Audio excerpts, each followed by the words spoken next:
Greetings! Today we are here to talk about a very important grammar item, to infinitives and gerunds. A to infinitive is a verb form formed by using to and the base form of a verb. Here are two examples. I turned on the TV to watch the news. It is fun to perform on stage. Here is the list of verbs commonly followed by to infinitives. These verbs include afford, agree, need, want, and so on. Here are two example sentences made using the verbs in the table. Liz wants to buy 2 t-shirts. Calvin decided to make the ring himself. You will be able to expand the list when you come across more verbs in the future. Now, can you recall 2 of the verbs in the previous slide and use them to make 2 sentences? That is the use of to infinitives in their positive form. How about when they are used to form a negative statement? The negative form is not plus to infinitive. Below is an example. David promised not to tell anyone about Jane's wedding dress. I'm sure you now have a basic grasp of the use of to infinitives. So, we will now move on to discuss the use of gerunds. When we use the ing form of a verb as a noun, we call it a gerund. We can use it as the subject of a sentence. Just look at the following examples.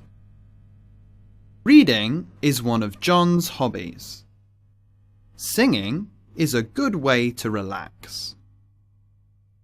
In both sentences, the subject is the ing form of the verbs, and they function here as nouns. Gerunds can also be used after certain verbs like admit, avoid, consider, enjoy, and so on. You can see 2 example sentences on your screen. Mr. Wong suggested holding a meeting. Sally practices dancing every day. Other than the verbs mentioned above, we also use a gerund after prepositions such as at, for, in, on, off, from, and so on. Just look at the following sentences, and you will understand what I mean. Janice is good at telling stories.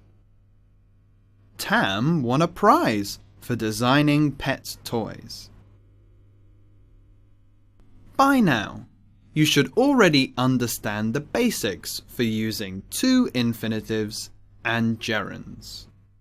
However, some verbs like begin, continue, and start can be followed by either a to infinitive or a gerund without any major difference in meaning. Here, you can listen to 2 examples. Max began to sing, or singing, when we arrived.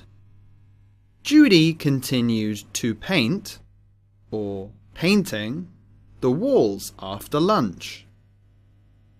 Both sentences are correct, and the use of either a gerund or a to infinitive does not affect the meaning. But this is not always the case.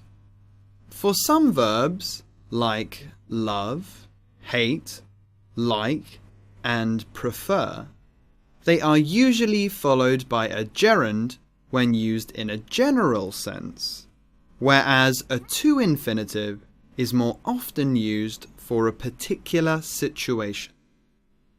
Here is an example to help you understand. Sarah loves singing, but she doesn't like to sing in public.